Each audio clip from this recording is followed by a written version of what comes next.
अटल बिहारी वाजपेयी बिहार में चुनाव प्रचार के लिए आते हैं और भागलपुर जाते हैं।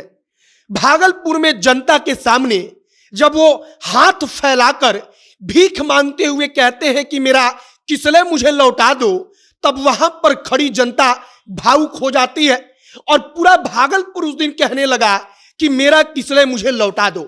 राज्य में मुख्यमंत्री की कुर्सी पर राबड़ी देवी बैठी थी। राबड़ी देवी की मुख्यमंत्री की कुर्सी हिल रही थी और देखते ही देखते पूरा भागलपुर कहने लगा कि मेरा किसले मुझे लौटा दो, और इसके बाद पूरा बिहार कहने लगा कि मेरा किसले मुझे लौटा दो। उस दिन की कहानी बताते हुए लोग कहते हैं कि अटल बिहारी वाजपेयी को सामने से जिसने सुना और जब मंच पर अटल बिहारी वाजपेयी ने अपना बाह फैलाकर कहा कि मेरा किसले मुझे लौटा दो, तो उस वक्त पर मानो ऐसा लगा कि पूरी जनता वहां पर अटल बिहारी वाजपेयी के आगे एकदम मुग्ध हो गई है और अटल बिहारी वाजपेयी जो कह देंगे जनता वो कर देगी। यही कहानी आपको हम आज अटल बिहारी वाजपेयी को याद करते हुए सुनाएंगे कि भागलपुर में अटल बिहारी वाजपेयी ने क्या कहा और उसका परिणाम क्या हुआ। बाकी नमस्कार, मेरा नाम है मोहित कुमार सिंह और आप जनता जंक्शन देख रहे हैं।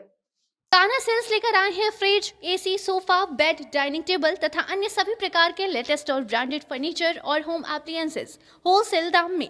शादी में उपहार देना हो या फिर अपने घर को सुसज्जित करना हो, अभी आए कान्हा सेल्स, जो कि स्थित है रिद्धि सिद्धि कॉम्प्लेक्स, राजेंद्र मोड़, गोपालगंज में। तथा एक और ब्रांच उपलब्ध है रेल पहिया कारखाना के पास, दरोगा राय चौक, दरियापुर, सारण में। अन्य किसी भी जानकारी के लिए नीचे दिए हुए तीनों नंबर पर संपर्क कर सकते हैं।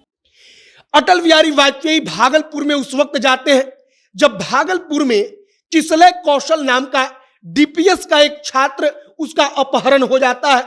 यह बेहद चर्चित मामला था। उस वक्त पर बिहार नहीं, पूरे देश के लोग इसके बारे में बातचीत कर रहे थे कि एक बड़ा प्रतिष्ठित विद्यालय, उसमें पढ़ने वाले एक लड़के को दिन दहाड़े उठा लिया गया और पुलिस का हाथ खाली था। पुलिस को पता नहीं था कि कैसे हमको कौशल के जो किसले कौशल है उसको रिकवर करना है। उसी दौरान चुनाव प्रचार के लिए अटल बिहारी वाजपेयी भागलपुर जाते हैं। भागलपुर में अटल बिहारी वाजपेयी का एक रैली होता है। भागलपुर के सैंडिस कंपाउंड में अटल बिहारी वाजपेयी को सुनने के लिए कई हजार लोगों की भीड़ मौजूद होती है। कई हजार लोगों के सामने मंच पर भाषण देते देते अटल बिहारी वाजपेयी अपने ही अंदाज में अपना दोनों बाह फैलाते हैं और कहते हैं कि मेरा किसले मुझे लौटा दीजिए, मेरा किसले को लाकर के मेरे सामने खड़ा कर दीजिए। अटल बिहारी वाजपेयी जब कहते हैं कि मेरा किसले मुझे लौटा दीजिए, तब लोग उस वक्त पर उनके भावनाओं के इस कदर मुरीद होते हैं कि वहां पर हजारों लोगों की भीड़ एक ही नारा लगाती है कि मुझे मेरा किसले लौटा दीजिए। अब इसका प्रभाव क्या हुआ उसको समझिए। अटल बिहारी वाजपेयी के भाषण में, उनके बोली में, उनके अंदाज में वो ताकत थी कि वो अपने एक भाषण से पूरा का पूरा गेम पलटने का क्षमता रखते थे।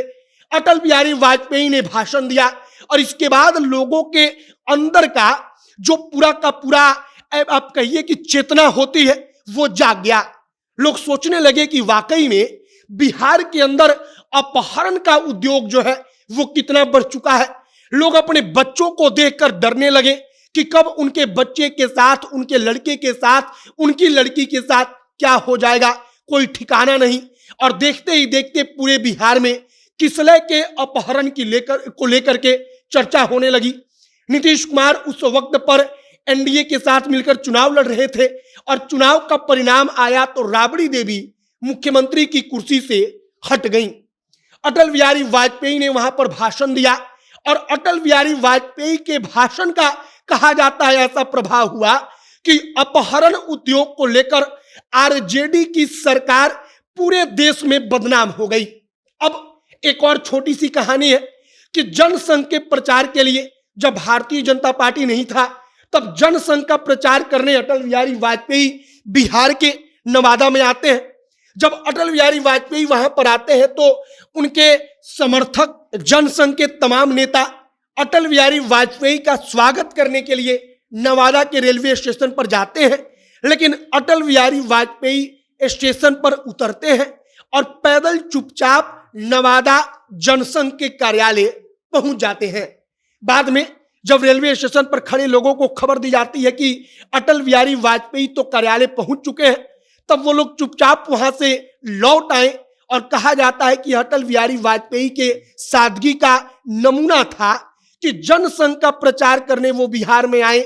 उनके स्वागत में रिक्शा लेकर लोग वहां पर गए, उनके समर्थक थे, फूल माला लेकर गए, लेकिन अटल जी ट्रेन से उतरकर चुपचाप पैदल जनसंघ के कार्यालय पहुंच गए। आपकी इस पर क्या राय है, कमेंट बॉक्स में लिखकर बताइएगा। तमाम खबरों के लिए आप जनता के साथ बने रहिएगा। कैमरे से विशाल खड़े हैं और मैं मोहित कुमार सिंह। बहुत बहुत धन्यवाद।